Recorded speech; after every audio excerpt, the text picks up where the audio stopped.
Hello students, तो कैसे हैं आप सब। आई होप कि आप सब अच्छे होंगे, स्वस्थ होंगे, मस्त होंगे और आप सभी अपनी पढ़ाई में व्यस्त होंगे। मैं आनंद सर स्वागत करता हूं आप सभी का आपके अपने यूट्यूब चैनल साई-फाई स्टडी में। स्टूडेंट्स, आज की इस वीडियो में हम लोग कक्षा 10 गणित का 2024 का पेपर यहां पे लेकर उपस्थित हुए हैं, जहां पे पेपर कोड आप देख सकते हैं 822 IA। और यह पेपर आपके बोर्ड एग्जाम 2025 के लिए अत्यंत महत्वपूर्ण है, क्योंकि अगर पीछे के 4-5 सालों के आप प्रश्नों को कर लेते हैं तो वही प्रश्न आपके बोर्ड एग्जाम में रिपीट होते हैं। तो यहाँ पे 2024 के पेपर को हम लोग यहाँ पे देखने वाले हैं और यह आपके बोर्ड एग्जाम 2025 के लिए अत्यंत महत्वपूर्ण होगा। यहाँ पे आप देख सकते हैं कि जो बोर्ड एग्जाम के लिए समय निर्धारित किया गया वह 3 घंटे 15 मिनट होता है और जो आपका पेपर होता है पूर्णांक 70 नंबर। यानी देखिए, आपको 30 नंबर आपको प्रैक्टिकल के मिलते हैं जो कि स्कूल से मिलता है, ठीक है। 70 नंबर का पेपर होता है लिखित पेपर, जिसमें से 20 नंबर आपके बहुविकल्पी होते हैं, ठीक है। और जो 50 नंबर और बच गया उसमें आपको अति लघुत्तरी, लघुत्तरी और विस्तृत उत्तरी प्रश्न होते हैं। तो इस पार्ट में मैं आपको 1 से 20 तक के यानी जो बहुविकल्पी प्रश्न है सभी प्रश्नों को मैं आपको कॉन्सेप्ट सहित हल करके यहाँ पे समझाने वाला हूँ। अगर आप पूरा वीडियो देख लेते हैं तो निश्चित ही रूप से आपका 20 में 20 नंबर बिल्कुल पक्का हो जाएगा, ठीक है। और पार्ट 2 में जो आपकी अति लघुत्तरी, लघुत्तरी और विस्तृत उत्तरी प्रश्न है उन प्रश्नों को भी हम हल कराने वाले हैं। आपको बिल्कुल टेंशन नहीं लेना है, चैनल के साथ एक बार जुड़ें और अपनी तैयारी को बेहतर बनाएं। तो आइए यहाँ पे कुछ नोट्स और निर्देश दिए गए हैं, उसको समझ लेते हैं कि आपकी बोर्ड परीक्षा में आपके लिए क्या क्या निर्देश रहता है। यहाँ पे आप नोट में देख सकते हैं कि प्रारंभ के 15 मिनट परीक्षार्थियों को प्रश्न पत्र पढ़ने के लिए निर्धारित है। निर्देश में सभी प्रश्न अनिवार्य हैं। इस प्रश्न पत्र के अ और ब 2 खंड हैं, यानी प्रश्न पत्र आपका 2 खंडों में होगा। अ और ब खंड अ में 1 अंक के 20 बहुविकल्पी प्रश्न हैं, यानी एक अंक के 20 बहुविकल्पी प्रश्न यानी 20 नंबर के बहुविकल्पी प्रश्न हैं। खंड ब में 50 अंक के विस्तृत उत्तरीय प्रश्न हैं जिसमें हल करने वाले प्रश्न हैं। खंड ब में कुल 5 प्रश्न हैं। प्रत्येक प्रश्न के आरंभ में स्पष्टतः लिख दिया गया है कि उसके कितने खंड करने हैं, यानी आपको कहाँ पे कितना करना है यह आपके प्रश्न के साइड में आपका लिखा रहता है कि 3 करना है, 4 करना है, 5 करना है, कितना करना है। प्रश्न के अंक उनके सम्मुख अंकित हैं, यानी कौन सा प्रश्न कितने मार्क्स का है प्रश्न के आगे लिखा हुआ होता है। प्रथम प्रश्न से आरंभ कीजिए और अंतिम प्रश्न तक करते जाइए। जो प्रश्न न आता हो उस पर समय नष्ट न कीजिए, यानी जो आपको प्रश्न नहीं आ रहा है उस पर आपको अपना समय बर्बाद नहीं करना है, ठीक है। अब आपसे क्या कह रहा है कि यदि रफ कार्य के लिए स्थान अपेक्षित है तो उत्तर पुस्तिका के बाएं पृष्ठ पर कीजिए, फिर काट दीजिए और उस पृष्ठ पर कोई हल न कीजिए। यानी जहां पे आप रफ वर्क कर रहे हैं बाएं पृष्ठ पर, उसको आपको ऐसे क्रॉस कर देना है और उस पर और कोई किसी प्रश्न को हल नहीं करना है। फिर आपसे क्या कह रहा है कि रचना के प्रश्नों के हल में रचना रेखाएं न मिटाएं। यदि पूछा गया हो तो रचना के पद संक्षेप में अवश्य लिखें, यानी रचना अगर आप कर रहे हैं तो आपको रचना का पद लिखना है, ठीक है। अभी तो फिलहाल में वह चैप्टर आपका बाहर हो गया है तो आपको टेंशन लेने की जरूरत ही नहीं है, रचना वाला चैप्टर ही आपका बाहर हो गया है। जिन प्रश्नों के हल में चित्र खींचना आवश्यक है उनमें स्वच्छ एवं शुद्ध चित्र अवश्य खींचिए, बिना चित्र के ऐसे हल अपूर्ण और अशुद्ध माने जाएंगे। यानी जहां पे आपसे यह बोला कि आपको चित्र आपको प्रश्न दिया और चित्र की जरूरत है, वहां पे बिल्कुल आपको साफ सुथरा चित्र बनाना है। तो यह आपके लिए निर्देश था जो कि आपके पेपर में आपको लिखा रहेगा, आपको उसके हिसाब से काम करना है। आइए प्रश्नों को हल करते हैं। प्रश्न नंबर 1 है, यहाँ पे देखिए प्रश्न नंबर 1 आप देख रहे होंगे कि यहाँ पे खंड अ सभी बहुविकल्पी प्रश्न है। प्रश्न नंबर 1 को पढ़ते हैं कि किसी वृत्त पर एक बाह्य बिंदु से खींची जाने वाली स्पर्श रेखाओं की अधिकतम संख्या होगी। फर्स्ट ऑप्शन है 1, सेकंड ऑप्शन है 2, थर्ड ऑप्शन है 3, फोर्थ ऑप्शन है 4। यानी प्रश्न को क्या कर रहा है समझिए, किसी वृत्त पर एक बाह्य बिंदु से, देखिए यहाँ पे एक छोटा सा वृत्त बना लेते हैं, ठीक है, ठीक है ना। यहाँ पे आप ये मत सोचिएगा कि यह बिल्कुल गोल नहीं है, चलिए यहाँ पे चलिए गोल सा वृत्त ही बना लेते हैं। यहाँ पे देखिए यह आपका एक वृत्त है, ठीक।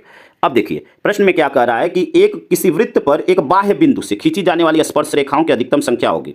अब यहाँ पे जैसे हम बाह्य बिंदु यह है, यहाँ पे हम एक बिंदु ले लिए बाह्य में, बाह्य मतलब वृत्त से बाहर की तरफ।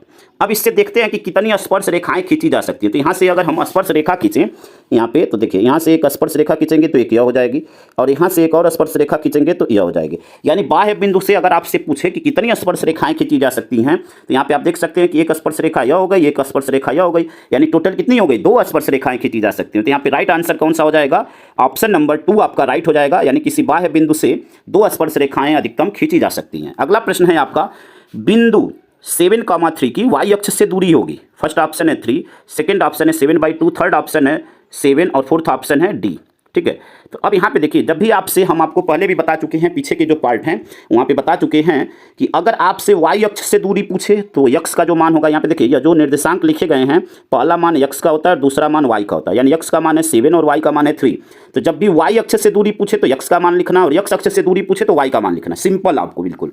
तो अब देखिए y अक्ष से दूरी पूछा हुआ है तो x का मान क्या है 7। अब यहाँ पे देखते हैं कि कौन सा ऑप्शन आपका राइट होगा, यहाँ पे कौन सा ऑप्शन आपका राइट होगा। तो यहाँ पे 7 ऑप्शन नंबर सी यहाँ पे राइट हो जाएगा 7, ठीक है, ये आपका राइट आंसर हो जाएगा। अगर यही आपसे पूछता कि x अक्ष से दूरी, तो जो y का मान होगा, यानी y का मान यहाँ पे 3 है, तब ऑप्शन में 3 हो जाता। लेकिन आप यहाँ पे आपसे y अक्ष से दूरी पूछा हुआ है, तो x का मान यानी ऑप्शन नंबर सी आपका राइट होगा। ठीक है, उम्मीद करते हैं कि यहाँ तक आप बिल्कुल अच्छी तरह समझ गए होंगे। आइए अगले प्रश्न को हल करते हैं। अगला प्रश्न प्रश्न नंबर 3 है। ध्यानपूर्वक समझिएगा इस प्रश्न को, थोड़ा सा कॉम्प्लिकेटेड है, लेकिन ध्यानपूर्वक समझेंगे तो निश्चित रूप से आपको समझ में आ जाएगा। यदि p sin थीटा बराबर q cos थीटा, तो कोसेक थीटा का मान होगा। फर्स्ट ऑप्शन है यहाँ पे रूट में p square plus Q square बटे में q। सेकेंड ऑप्शन है p square plus Q square बटे में p। थर्ड ऑप्शन है p बटे में रूट में p square plus Q square. और फोर्थ ऑप्शन है q बटे में रूट में p square plus Q square. तो आइए इसको हल करते हैं। सबसे पहले देखिए यहाँ पे अब हल करते हैं इसको, क्या करेंगे देखिए। सबसे पहले यहाँ से हम क्या करें, देखिए कॉस जो है, कॉस थीटा को हम अगर इधर भेजेंगे तो यह इसके बटे में चला जाएगा। ठीक है ना, जब इस साइड से इसको इधर भेजेंगे तो यह बटे में चला जाएगा कॉस थीटा, और p को जब इधर भेजेंगे तो वह हो जाएगा q बटे में p। ठीक है, यानी यहाँ से हम क्या कर सकते हैं, देखिए यहाँ पे लिखते हैं, देखिए साइन थीटा बटे में कॉस थीटा बराबर, यहाँ पे q है और यह p जब इधर जाएगा तो बटे में चला जाएगा, यानी q बटे में p। ठीक है ना, यहाँ पे क्या हो जाएगा, q बटे में p। ठीक है, अब यहाँ पे साइन थीटा बटे कॉस थीटा आप जानते हैं कि यह हो जाता है आपका टेन थीटा। टेन थीटा बराबर q बटे में p। अब एक यहाँ पे समकोण त्रिभुज बना लेते हैं, और देखिए टेन थीटा क्या होता है, टेन थीटा होता है लंब बटे में आधार। ठीक है ना, टेन थीटा आप जानते होंगे लाल बटे कक्का, लाल बटे कक्का। तो यह जो मान होता है वह टेन का होता है, यानी लंब बटे आधार। तो यहाँ पे ऊपर वाला मान लंब यानी q जो है आपका लंब हो गया, और आधार आपका क्या है p। अब यहाँ से हमें यह कर्ड निकालना है, यह कर्ड वाली भुजा हमें निकालनी है। तो देखिए कर्ड का वर्ग बराबर होता है लंब का वर्ग प्लस आधार का वर्ग, यानी कर्ड, चलिए हम इसको अगर यह मान लें कि यह a है, यह b है और यह c है, तो यहाँ से कर्ड यानी ab स्क्वायर बराबर हो जाएगा, ab स्क्वायर बराबर, यहाँ से क्या हो जाएगा यार, चलिए ab बराबर कर लेते हैं तो आसानी होगी थोड़ी सी। ठीक है ना, ab बराबर, यहाँ से देखिए ab बराबर रूट में क्या हो जाता है, लंब का वर्ग प्लस आधार का वर्ग। तो लंब का मान है q और आधार का मान है p, तो यहाँ पे हो जाएगा रूट में q square plus p square. यानी यहाँ पे ab का मान आया, यह वाला मान आपका आ गया q square plus p square. ठीक है, अब आपसे क्या पूछ रहा है, आपसे कोसेक थीटा का मान पूछ रहा है। तो आप जानते हैं कि जो कोसेक थीटा होता है, ठीक है ना, कोसेक थीटा जो होता है वो होता है 1 बटे साइन थीटा, 1 बटे साइन थीटा। अब यहाँ से साइन, या जो पहला मान होता है वो साइन का बताता है, यानी लंब बटे कर्ड साइन होता है, लंब बटे कर्ण साइन होता है। तो कोसेक क्या हो जाएगा, इसका उल्टा, यानी कर्ण बटे लंब। अब कर्ण का मान आप देख रहे हैं कि क्या है आपका, कर्ण का मान है आपका रूट में, इसको आप p square plus q square भी कर सकते हैं, क्योंकि प्लस में है तो किसी को पहले किसी को बाद में लिख सकते हैं, क्योंकि यहाँ पे ऑप्शन में हर जगह पहले p लिखा हुआ है, तो इसको हम लोग सीधा कर लेंगे। यानी हम कोसेक का मान लेंगे, तो कोसेक का मान कर्ण बटे लंब, यहाँ से आप देख सकते हैं क्योंकि साइन का उल्टा कोसेक होता है, तो साइन होता है लंब बटे कर्ण, तो कोसेक हो जाएगा कर्ण बटे लंब। तो कर्ण का मान आप देख रहे हैं यहाँ पे है, ठीक है ना, और लंब का मान यहाँ पे आप देख रहे हैं q है, यानी रूट में q square plus p square बटे में q, या इसी को आप ऐसे भी लिख सकते हैं रूट में p square plus q square बटे में q। ठीक है, अब यहाँ पे देखते हैं कि कौन सा ऑप्शन आपका मैच कर रहा है, p square plus q square root में बटे में q। तो यहाँ पे आप देख सकते हैं बटे में q कहाँ पे है, ऑप्शन नंबर फर्स्ट में बटे में q है, और रूट में p square plus q square है, तो ये आपका राइट आंसर हो जाएगा। ठीक है, यहाँ पे ऑप्शन नंबर फर्स्ट आपका राइट आंसर हो जाएगा, रूट में p square plus q square बटे में q। ये आपका प्रश्न नंबर थर्ड का ऑप्शन नंबर फर्स्ट यही राइट आंसर होगा। उम्मीद करते हैं कि यहाँ तक आप बिल्कुल अच्छी तरह समझ गए होंगे। आइए अगले प्रश्न को हल करते हैं स्टूडेंट्स। अगला प्रश्न आपका प्रश्न नंबर 4 है, tan 1 degree, tan 2 degree, tan 3 degree dash dash dash tan 88 degree, tan 89 degree का मान होगा। फर्स्ट ऑप्शन है 0, सेकंड ऑप्शन है 1/√2, थर्ड ऑप्शन है 1/2 और फोर्थ ऑप्शन है 1। देखिए यहाँ पे प्रश्न को समझिएगा, यह प्रश्न कह रहा है कि tan 1, tan 2, tan 3, tan 4, tan 5 ऐसे जो है आपका पूरा tan 89 तक इसका मान क्या होगा। देखिए प्रश्न को अब यहाँ पे हल करते हैं और समझिएगा ध्यानपूर्वक। देखिए यहाँ पे आपसे कह रहा है, देखिए tan 1 डिग्री, ठीक है, फिर tan 2 डिग्री, ऐसे आपका आगे तक। अब यह डैश डैश डैश, अगर मिडिल पद की बात करें हम, ऐसे यह 89 तक है, तो मिडिल पद आपका क्या हो जाएगा, tan आपका 45, ठीक है ना, 40, 44, 45, 46 ऐसे लिख लेते हैं। देखिए 44, 45, 46। अब यह कहाँ से आ रहा है, तो यह जो सीरीज चल रही है, ठीक है ना, जो सीरीज यह चल रही है, तो हमने इसके मध्य पद को ले लिया। मध्य पद यानी ये आपका सीधा क्या 1 2 3 4 5 6 7 8 9 10 ऐसे चलेगा आपका पूरा, ठीक है ना। तो यहाँ पे देखिए, यहाँ पे लिखते हैं, देखिए यहाँ पे tan 1 डिग्री, tan 1 डिग्री, उसके बाद tan 2 degree, 2 degree, tan 3 degree, और ऐसे डैश डैश डैश जब मध्य पद में जाएंगे तो आपका tan 44, ठीक है, tan 45 और tan 46, tan 46, और फिर लास्ट में आपका क्या आ जाएगा tan 88 और tan 89, ठीक ठीक है ना, इस टाइप से आएगा आपका। अब देखिए यहाँ से क्या करेंगे, अब आप जानते हैं यहाँ पे कि अगर हम यहाँ पे देखिए इन पदों को ऐसे ही रखते हैं, ठीक, यहाँ पे हम क्या करें कि यहाँ पे हम देखिए tan, इन पदों को छोड़ते हैं, इन पदों को अभी हल करते हैं, इन पदों को एज इट इज यहाँ पे उतारना है, ठीक है।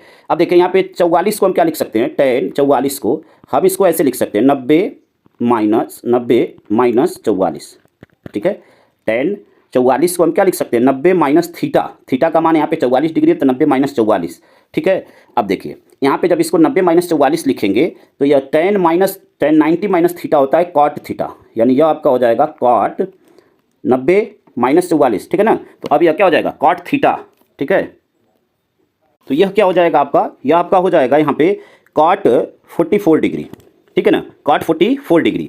ऐसे ही यहाँ पे अब tan 45 का मान आप जानते हैं 1 होता है। यहाँ पे अगर इन सभी को हम लिखें तो देखिए इसको क्या लिख सकते हैं, tan 88 को हम क्या लिख सकते हैं, देखिए tan 90 माइनस 2 डिग्री, 90 में से 2 जाएगा तो 88 आएगा, और tan 90 माइनस थीटा बराबर होता है कॉट थीटा, यानी कॉट 2 डिग्री यह हो जाएगा। ऐसे ही हम 89 को भी लिख सकते हैं, तो यह क्या हो जाएगा tan 90 माइनस 1, तो यह हो जाएगा कॉट 1, ठीक है। यह क्या हो जाएगा कॉट 1 डिग्री।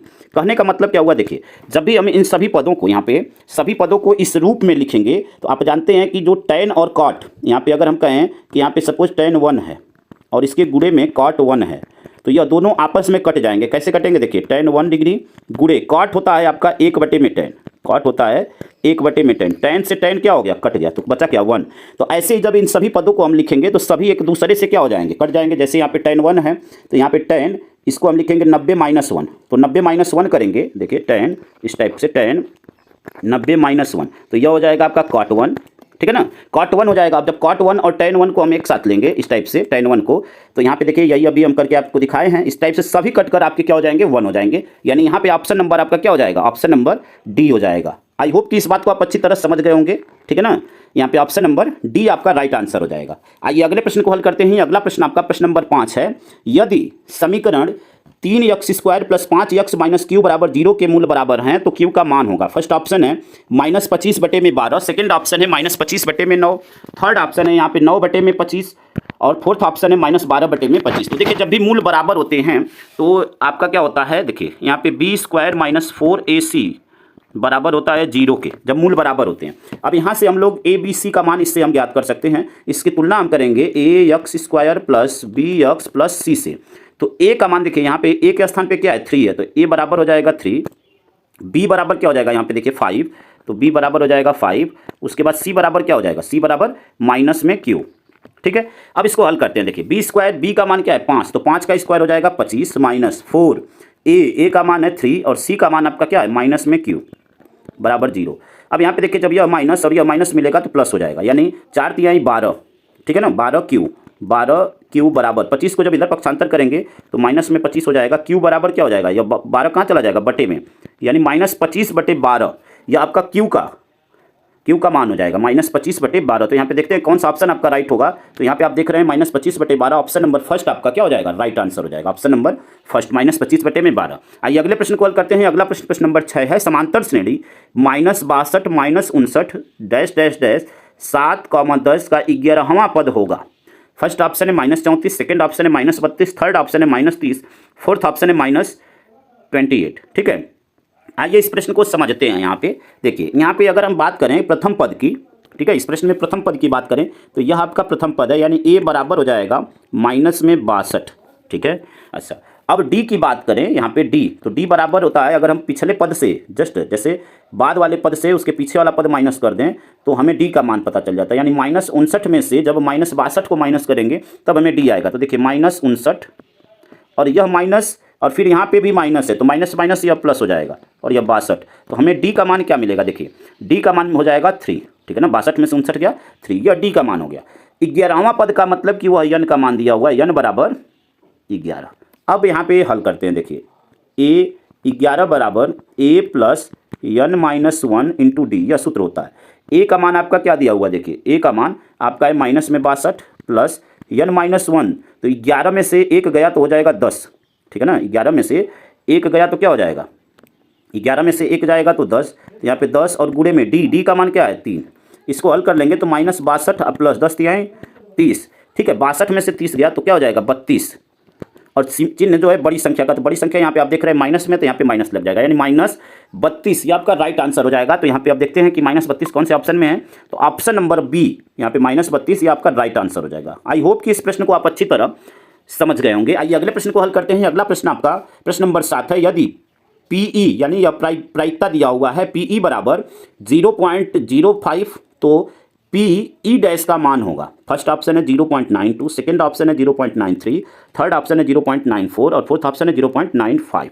तो देखिए यहाँ पे जब भी ऐसे प्रश्न दे आपसे आपको, तो यहाँ पे यह जो है यह जो मान दिया हुआ है वह किसी घटना के घटित होने की संभावना है, ठीक है, यानी और यह जो है नहीं घटित होने की संभावना है। जब भी डैश यहाँ पे दिया हुआ है पीई डैश, तो वह घटना के नहीं घटित होने की संभावना। अब आप जानते हैं कि टोटल जो प्रोबेबिलिटी होती है, संभावना प्रायिकता होती है, वह 1 होती है, यानी इन दोनों का जो सम होगा वह 1 के बराबर होता है। यानी यह जो है निश्चित होने वाली घटना है और यह नहीं होने वाली घटना है, यह वाली, इन दोनों का जो सम होता है वह क्या होता है, 1 के बराबर होता है। यानी क्योंकि जो प्रायिकता होती है वह क्या होती है, 1 से अधिक नहीं हो सकती, ठीक है। अब यहाँ पे मान रख देते हैं, देखिए 0.05 जब यहाँ पे रखेंगे 0.05 प्लस पीई डैश बराबर 1। अब इसको जब इधर पक्षांतर करेंगे तो माइनस हो जाएगा, यहाँ से पीई बराबर हो जाएगा 1 माइनस 0.05, माइनस कर देंगे आप, तो जब यहाँ पे माइनस करेंगे तो यह क्या हो जाएगा 0.05, जब माइनस होगा तो यह हो जाएगा 0.95, ठीक है। यहाँ पे आप देखते हैं कि कौन सा ऑप्शन आपका राइट है, तो ऑप्शन नंबर 4 आपका राइट आंसर हो जाएगा 0.95, ये आपका राइट आंसर हो जाएगा प्रश्न नंबर 7 के लिए, ठीक है। आइए अगले प्रश्न को हल करते हैं। अगला प्रश्न आपका प्रश्न नंबर 8 है। एक थैले में 3 लाल और 5 काली गेंदें हैं। इस थैले में एक गेंद यादृच्छया निकाली जाती है। गेंद के लाल होने की प्रायिकता होगी। फर्स्ट ऑप्शन है 3/8, सेकंड ऑप्शन है 5/8, थर्ड ऑप्शन है 3/5 और फोर्थ ऑप्शन है 1/2। तो देखिए जब भी आपको इस प्रकार का प्रश्न पूछे कि एक थैले में गेंदें डाली गई हैं और इस कलर के गेंद आने की संभावना क्या है, ठीक है ना, यानी आपको एक बार हाथ डालना है और गेंद निकालना है और बोला हुआ है कि लाल गेंद होने की प्रायिकता क्या है, ठीक है। तो अब देखिए यहाँ पे सबसे पहले गेंदों की संख्या को हम जोड़ लेते हैं, यानी कुल गेंदों की संख्या क्या हो जाएगी दोनों को मिलाकर, तो 3 और 5 क्या हो जाएगा 8, कुल गेंद 8 हो गई। और जिस कलर के आने की बात करता है यानी लाल होने की प्रायिकता, तो लाल वाल कितनी है 3, यानी 3/8 इसका जो है आंसर हो जाएगा। 3/8 इसका क्या हो जाएगा आंसर हो जाएगा। आपको बहुत दिमाग लगाने की जरूरत नहीं है। तो यहाँ पे आप देखते हैं कि यहाँ पे 3/8 आपका ऑप्शन नंबर फर्स्ट है, ये आपका राइट आंसर हो जाएगा 3/8, ठीक है। आई होप कि इस प्रश्न को आप अच्छी तरह समझ गए होंगे। आइए अगले प्रश्न की तरफ बढ़ते हैं। अगला प्रश्न आपका प्रश्न नंबर 9 है। चित्र में DE समांतर BC, तो CE की माप होगी। फर्स्ट ऑप्शन है यहाँ पे 5.5 सेंटीमीटर, सेकंड है 5 सेंटीमीटर, थर्ड है 4.8 सेंटीमीटर और फोर्थ है 4.5 सेंटीमीटर, ठीक है। यहाँ पे चित्र दिया हुआ है, समझिएगा। हमें CE का मान यानी इसी का मान निकालना है। यहाँ पे हम देखते हैं कि यहाँ पे जब यह दोनों समांतर हैं तो यहाँ पे संगत भुजाओं का अनुपात आपस में क्या होगा बराबर होगा, यानी यहाँ से हम कह सकते हैं कि AD बटे में DB बराबर होगा AE बटे में CE के।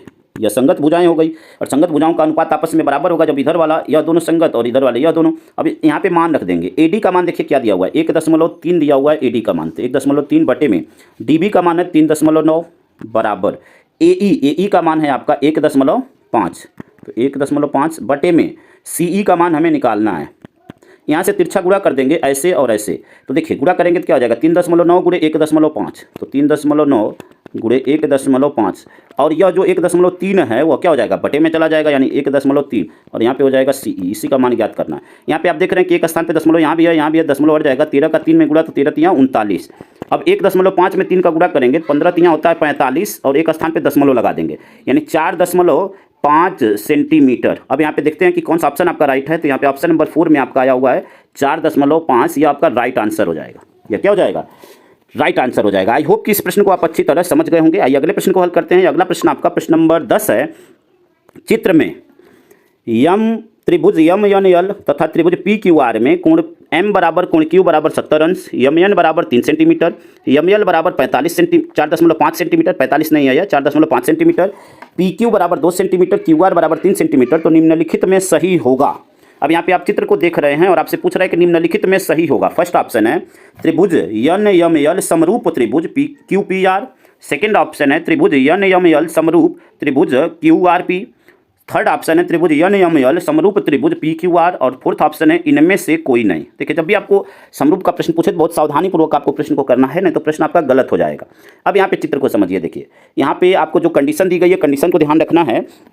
देखिए यहाँ पे आप देख रहे हैं कि कोण M और यहाँ पे कोण क्यू, यह दोनों 70 अंश हैं। तो जहाँ पे जिसमें भी आपको यह दोनों बराबर दिखेंगे वही ऑप्शन आपका राइट होगा, सिंपल एक वर्ड में। और उसकी संगत भुजाएं दिख जानी चाहिए, ठीक है ना, संगत भुजाएं दिख जानी चाहिए और यह कोण दिख जानी चाहिए।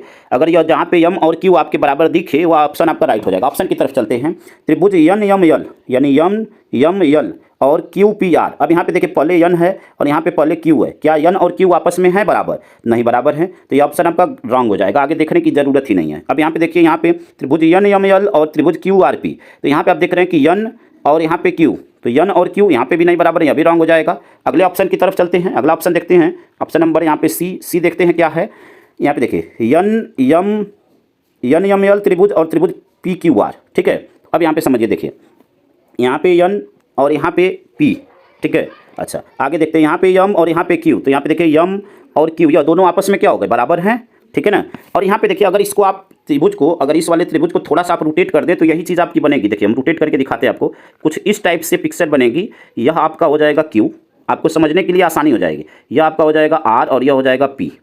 अब यह आपका 70 अंश दिया हुआ है, ठीक है ना। और उसके बाद आपका क्यू आर, यानी क्यू आर यह आपका 3 सेंटीमीटर दिया हुआ है और क्या दिया हुआ है? क्यू पी आपका 2 सेंटीमीटर दिया। अब आप मैच करेंगे तो आपको बिल्कुल यह समझ में आएगा कि यह जो है क्या है, सिमिलर है। अब देखिए यहाँ पे यन और पी, तो यन और पी यहाँ पे देखिए, यहाँ पे जहाँ पे ये आपका यन हो गया, ठीक है ना, इसको जब हम यन और पी हो गया, यहाँ पे देखिए क्यू और यम, यह 70 अंश हो गया दोनों। और यहाँ पे क्यू आर यानी इधर की जो भुजा है और इधर की भुजा, यह दोनों संगत भुजाएं भी आपस में बराबर हो गई। तो जब कोण और संगत भुजा बराबर हो गया तो यह त्रिभुज क्या हो जाएगा? समरूप हो जाएगा। यानी यहाँ पे ऑप्शन नंबर सी आपका क्या हो जाएगा? राइट आंसर हो जाएगा, ठीक है। ऑप्शन नंबर सी आपका क्या हो जाएगा? राइट आंसर हो जाएगा। यहाँ पे आपका यन और पी दोनों का मान नहीं दिया हुआ है। जब हमें मान ही नहीं पता है तो हमें बहुत टेंशन लेने की जरूरत ही नहीं है। हमें केवल क्या देखना है? जिसका मान पता है उसके आधार पर देखना है, ठीक है। तो यहाँ पे हमें कोण बराबर दिख गए और संगत भुजाएं बराबर दिख गई, तो यह जो है क्या होगा? यह दोनों त्रिभुज आपस में क्या होंगे? समरूप होंगे। यानी त्रिभुज यन यम यल समरूप त्रिभुज पी क्यू आर, यह आपका राइट आंसर होगा। उम्मीद करते हैं कि यहाँ तक आप बिल्कुल अच्छी तरह समझ गए होंगे स्टूडेंट्स। आइए अगले प्रश्न को हल करते हैं। अगला प्रश्न आपका प्रश्न नंबर 11 है। यहाँ पे 1/2 सेंटीमीटर व्यास के गोले का पृष्ठ होगा। फर्स्ट ऑप्शन है π/2 सेंटीमीटर स्क्वायर, सेकंड ऑप्शन है π/4 सेंटीमीटर स्क्वायर, थर्ड ऑप्शन है π/3 सेंटीमीटर स्क्वायर और फोर्थ ऑप्शन है पाई सेंटीमीटर स्क्वायर। यहाँ पे देखिए, जब आपसे व्यास दिया हुआ है तो सबसे पहले हम त्रिज्या निकालेंगे। त्रिज्या व्यास का क्या होता है? आधा होता है, यानी 1/2 और बटे में 2, यह हो गया आपका त्रिज्या। यानी इसको जब हल करेंगे तो यह 2 जो है इसके साथ चला जाएगा, यानी 1/4 यह त्रिज्या हो गई। गोले का पृष्ठ होगा, मतलब गोले का पृष्ठीय क्षेत्रफल आपसे पूछ रहा है या वक्र पृष्ठीय क्षेत्रफल पूछ रहा है। तो यहाँ पे देखिए, गोले का जो पृष्ठीय क्षेत्रफल का सूत्र होता है वो होता है 4πr²। तो यहाँ से 4π को हम ऐसे ही रखेंगे क्योंकि यहाँ पे आंसर में सभी में देख रहे हैं कि पाई दिख रहा है। आर का मान आपका आया 1/4, यहाँ पे आर स्क्वायर है तो हम 4 का स्क्वायर कर देंगे, 4 का स्क्वायर 16, यहाँ से कट कर देंगे, 4 चौक के 16 यानी π/4 और क्या हो जाएगा? Centimetre square. देखिए इस चैनल पे आपका 1 से लेकर 12 तक के सभी चैप्टर आपके कंप्लीट कर दिए गए और बहुत जल्दी 2 चैप्टर बचे हुए हैं उसको भी कंप्लीट कर दिया जाएगा। और उन सभी वीडियोस का लिंक आपको इसके डिस्क्रिप्शन बॉक्स में आपको मिलेगा, ताकि आप चैप्टर को जब तक नहीं समझेंगे तब तक आप इस अंशाल पेपर को हल नहीं कर पाएंगे। तो सबसे पहले आप अपने कोर्स को एक बार कंप्लीट करके ही इस वीडियो पर आएँ, ताकि आपको सारी चीज़ें पहले से क्लियर हों। डायरेक्ट आप देखेंगे तो आपको नहीं समझ में आएगा, क्योंकि यह सभी सूत्र आदि हम आपको पहले ही बता चुके हैं, ठीक है। तो यहाँ पे π/4 सेंटीमीटर स्क्वायर ये आपका राइट आंसर हो जाएगा। यहाँ पे ऑप्शन नंबर बी आप देख रहे हैं कि π/4 सेंटीमीटर स्क्वायर आया हुआ है, तो ये आपका राइट आंसर हो जाएगा, ठीक है। उम्मीद करते हैं कि आप अच्छी तरह इस प्रश्न को समझ गए होंगे। आइए अगले प्रश्न की तरफ बढ़ते हैं। अगला प्रश्न आपका प्रश्न नंबर 12 है। 6 सेंटीमीटर त्रिज्या के वृत्त के एक चाप केंद्र पर 30 अंश का कोण अंतरित करता है, संगत चाप की माप होगी। फर्स्ट ऑप्शन है π/4 सेंटीमीटर, सेकंड ऑप्शन है π/3 सेंटीमीटर, थर्ड ऑप्शन है π/2 सेंटीमीटर और फोर्थ ऑप्शन है पाई सेंटीमीटर। यहाँ पे देखिए आपको आर का मान दिया हुआ है, आर बराबर 6 सेंटीमीटर, ठीक है ना, आर बराबर 6 सेंटीमीटर। और क्या दिया हुआ है आपसे? आपको यहाँ पे केंद्र पर का कोण दिया हुआ है, यानी थीटा का मान दिया हुआ है 30 अंश। सूत्र देखते हैं क्या होता है। संगत चाप की लंबाई के लिए सूत्र होता है या संगत चाप की माप के लिए सूत्र होता है θ/360 अंश और गुणे में 2πr, यह आपका सूत्र होता है।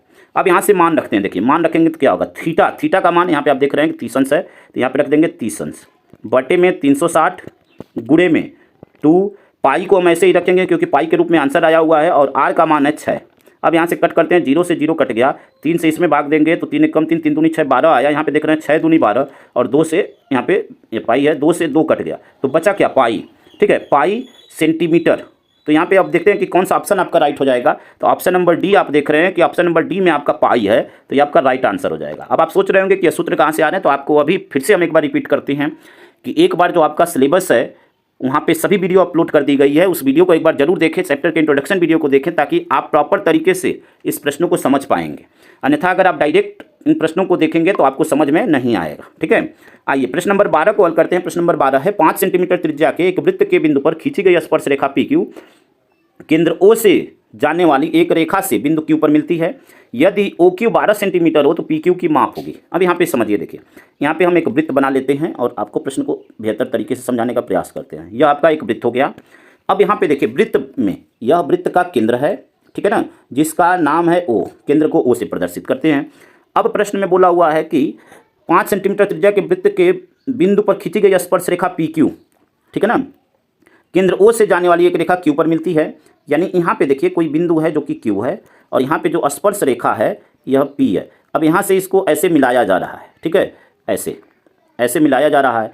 अब यहाँ पे अगर हम ओ और पी को मिला लें, ठीक है ना, तो जो त्रिज्या होती है वो स्पर्श रेखा पर लंब होती है। या क्या होती है? स्पर्श रेखा पर लंब होती है। आपको ओ क्यू का मान दिया हुआ है, यानी यह मान आपको 12 दिया हुआ है और त्रिज्या आपको 5 दिया हुआ है, और आपको यह वाला मान, आपको पी क्यू का मान निकालना है, यह वाला मान आपको निकालना है। अब यहाँ पे आप देख रहे हैं कि जब यह लंब है तो लंब के सामने की जो भुजा होती है, यानी यहाँ पे ओ क्यू आपका कर्ड हो जाएगा, क्योंकि लंब के सामने की भुजा कर्ड होती है, और यह आपका उसके लिए आधार हो जाएगा। अब यहाँ से यह एक समकोण त्रिभुज हो गया। यहाँ से पाइथागोरस प्रमेय लगाएं तो पाइथागोरस प्रमेय होता है, पाइथागोरस प्रमेय कर्ड का वर्ग बराबर लंब का वर्ग प्लस आधार का वर्ग। तो कर्ड का मान क्या है? 12, तो 12 का स्क्वायर होता है 144 प्लस कर्ड का वर्ग बराबर, यहाँ पे बराबर करेंगे, ठीक है ना, कर्ड का वर्ग बराबर लंब का वर्ग, तो लंब आपका ओपी हो जाएगा, 5 का स्क्वायर हो जाएगा 25, ठीक है, और प्लस आधार का वर्ग। आधार का मान क्या है यहाँ पे? आधार, ठीक है ना, लंब का वर्ग प्लस आधार का वर्ग। आधार तो 5 है, लंब आपका यह हो जाएगा उसके लिए, क्योंकि जिसपे यह 90 डिग्री का कोण बना हुआ है वो आपका क्या हो जाएगा? आधार हो जाएगा। लंब आपका यह वाला हो जाएगा पी क्यू, तो यहाँ पे पी क्यू का स्क्वायर, ठीक है ना, पी क्यू का स्क्वायर। अब यहाँ से देखिए पक्षांतर करेंगे तो यह क्या हो जाएगा? 144 माइनस 25 बराबर पी क्यू स्क्वायर। अब 144 में से 25 को माइनस करते हैं तो यह आपका क्या हो जाएगा? आपका देखिए यहाँ पे यह आपका 119 क्या हो जाएगा? देखिए 14 में से 5 गया 9, और यह आपका 3 में से 2 गया 1, और यह 1, 119। हमें पी क्यू का मान चाहिए, तो पी क्यू के मान के लिए यहाँ पे आप देख रहे हैं कि स्क्वायर है, जब स्क्वायर को इधर भेजेंगे तो इस पर रूट लग जाएगा, और यह बराबर पी क्यू के, यानी पी क्यू बराबर रूट में 119 सेंटीमीटर। अब यहाँ पे देखते हैं कि कौन सा ऑप्शन आपका राइट है। तो यहाँ पे आप देख रहे हैं कि ऑप्शन नंबर डी आपका क्या है? राइट आंसर है। ऑप्शन नंबर डी, रूट में 119 सेंटीमीटर स्क्वायर, यह आपका राइट आंसर हो जाएगा। ठीक है, उम्मीद करते हैं कि इस प्रश्न को आप अच्छी तरह समझ गए होंगे। आइए अगले प्रश्न को हल करते हैं। अगला प्रश्न, प्रश्न नंबर 14 है, संख्याओं 182 तथा 78 का HCF होगा। फर्स्ट ऑप्शन है 13, सेकंड ऑप्शन है 26, थर्ड ऑप्शन है 28 और फोर्थ ऑप्शन है 39। तो देखिए यहाँ पे इसका HCF निकालना है, तो HCF के लिए क्या करेंगे? इसका हम लोग यहाँ पे फैक्टर करेंगे, गुणनखंड करेंगे। तो देखिए 78 का गुणनखंड हम करते हैं तो क्या हो जाएगा? 2 से भाग देंगे, 2 3 6, 2 9 18, 3 से भाग देंगे तो क्या हो जाएगा आपका? 3 1 कम 3, 3 3 के 9, फिर 13 से भाग देंगे तो 13 1 कम 13। ऐसे ही 182 का करते हैं तो 182 का करेंगे, 2 9 18, 2 1 कम 2, फिर आपका यह 7 से 7 1 कम 7 और 7 3 के 21, फिर 13 से 13 1 कम 13। अब यहाँ पे आप देख रहे हैं कि कौन सा नंबर दोनों में प्रेजेंट है, तो दोनों में आप देख रहे हैं 13 भी है और यहाँ पे भी 13 है, यहाँ पे 2 है और यहाँ पे भी 2 है, यानी 13 और 2 यह कॉमन मिल रहे हैं, 13 दूनी 26, यानी आपका जो राइट आंसर हो जाएगा प्रश्न नंबर 14 के लिए ऑप्शन नंबर बी। देखिए HCF आप छोटे क्लास से भी निकालते हुए आ रहे हैं, तो बहुत इसमें कन्फ्यूजन आई थिंक नहीं होना चाहिए। 13 दूनी 26 ये आपका राइट आंसर हो जाएगा। आई होप कि इस प्रश्न को आप अच्छी तरह समझ गए होंगे। आइए अगले प्रश्न को हल करते हैं। अगला प्रश्न, प्रश्न नंबर 15 है, एक बेलन के आधार की त्रिज्या 3.5 सेंटीमीटर है। यदि उसकी ऊंचाई 8.4 सेंटीमीटर हो तो उसका वक्र पृष्ठीय क्षेत्रफल होगा। अब देखिए बेलन की त्रिज्या दिया हुआ है, ऊंचाई दिया हुआ, वक्र पृष्ठीय क्षेत्रफल। तो सबसे पहले फार्मूला देखते हैं। वक्र पृष्ठीय क्षेत्रफल के लिए फार्मूला होता है 2 पाई आर एच। यह कब होता है? बेलन के केस में। मान रखते हैं, देखिए 2 गुणे पाई, पाई यहाँ पे आंसर में है तो पाई को ऐसे ही रखेंगे। आर का मान आप यहाँ पे देख रहे हैं 3.5 है और एच का मान है 8.4। अब इसको हल कर लेते हैं। देखिए इसको जब हल करेंगे तो क्या हो जाएगा? यहाँ पे 3.5 में 7 2 का गुणा होगा तो यह क्या हो जाएगा? 35 दूनी 70 और एक स्थान पे 0, तो यह 7.0 हो जाएगा। गुणे में 8.4, दशमलव के बाद इस 0 की कोई वैल्यू नहीं है। 8.4 में 7 का गुणा कर लेंगे, 7 चौका 28 के 8, 2 हासिल, 7 बटे 56 और 2 58, ठीक है ना, एक स्थान पे दशमलव, यानी 58.8 पाई, यहाँ पे पाई छूट गया है, पाई 58.8 पाई सेंटीमीटर स्क्वायर, ये आपका राइट आंसर हो जाएगा। अब यहाँ पे देखते हैं कि कौन सा ऑप्शन आपका राइट होगा। 58.8 पाई centimetre square. Option number D आपका क्या हो जाएगा, राइट आंसर हो जाएगा। Option number D 58.85 centimetre square. अगले प्रश्न को हल करते हैं। अगला प्रश्न आपका प्रश्न नंबर 15 है।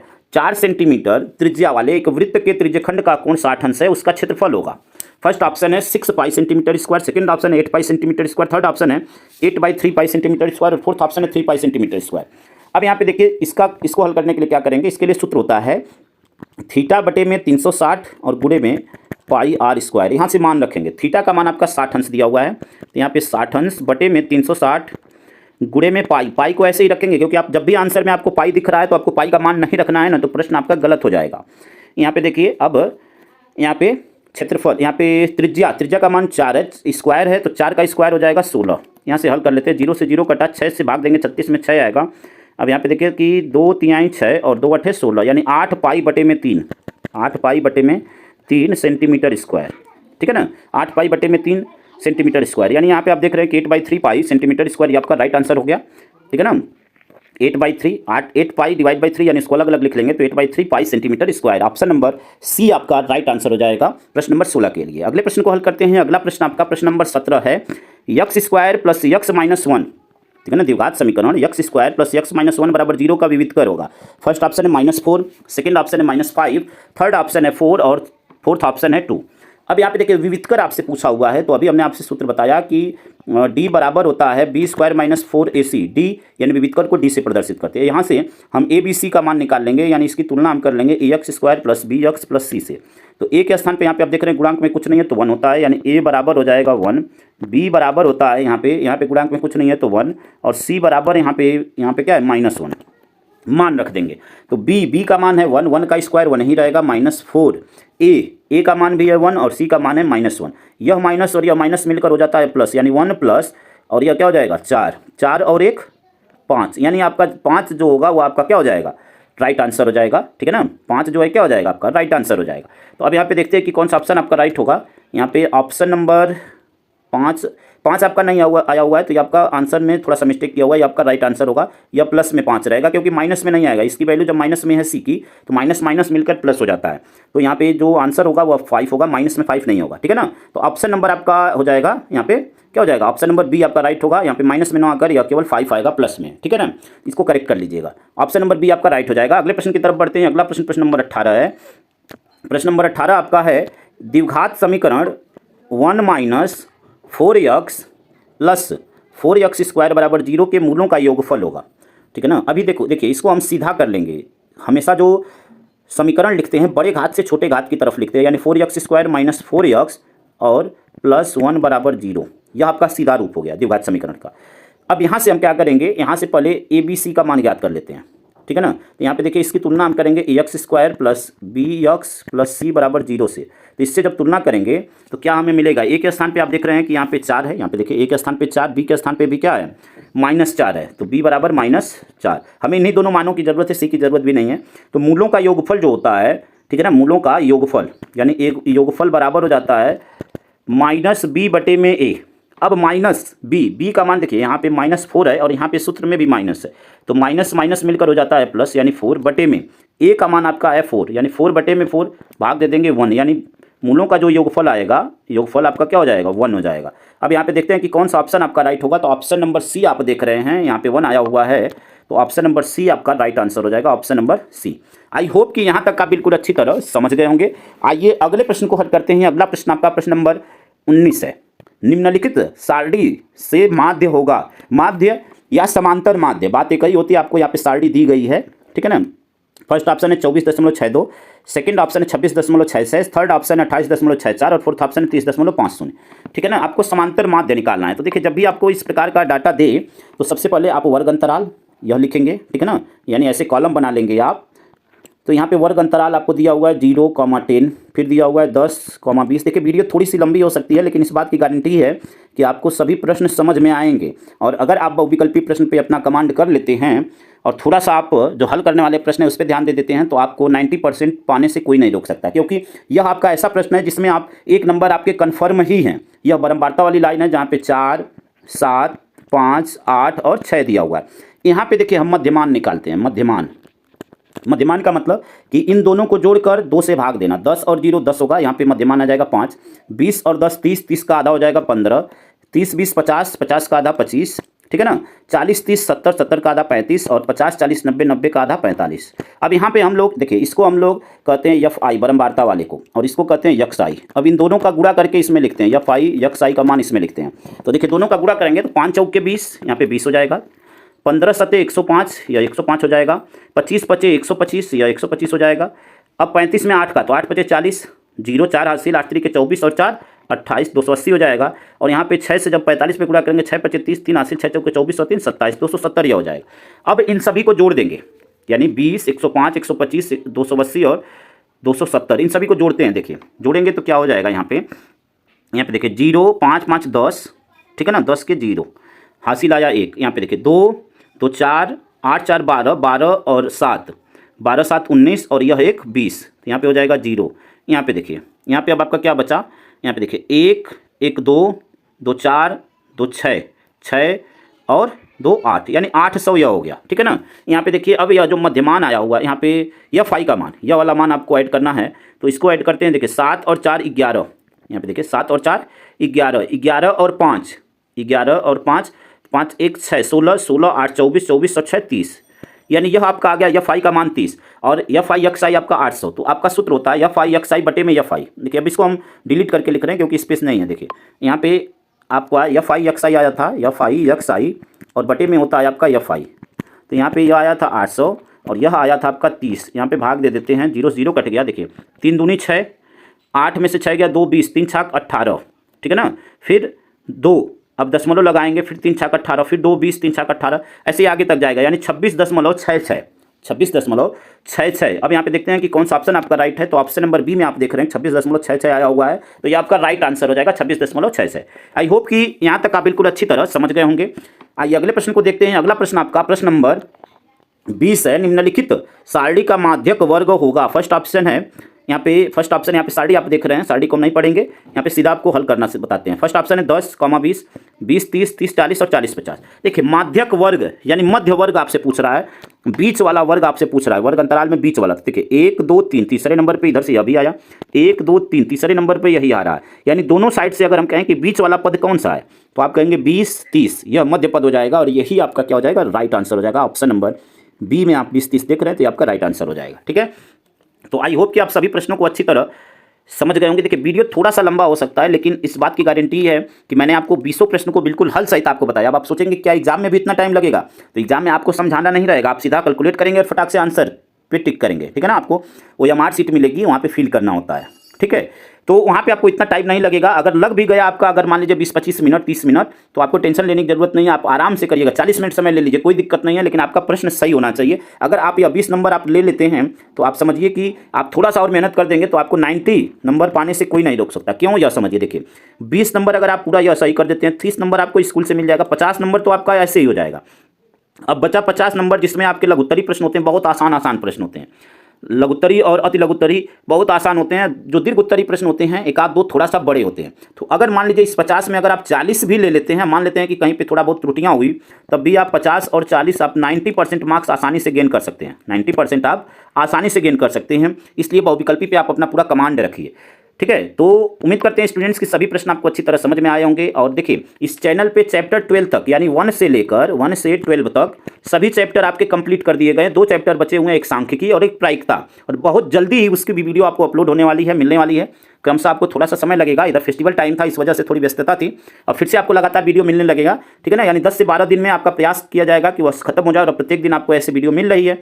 तो इस वीडियो को देखें और अपनी तैयारी को और बेहतर बनाएं। आई होप कि आप सभी बातें समझ गए होंगे। वीडियो अच्छा लगा हो तो वीडियो को लाइक शेयर कमेंट करें, और चैनल पर नए हैं तो चैनल को जरूर सब्सक्राइब करें स्टूडेंट्स, और इस वीडियो को अपने दोस्तों तक शेयर करना ना भूलें। धन्यवाद। जय हिंद, जय भारत, वंदे मातरम।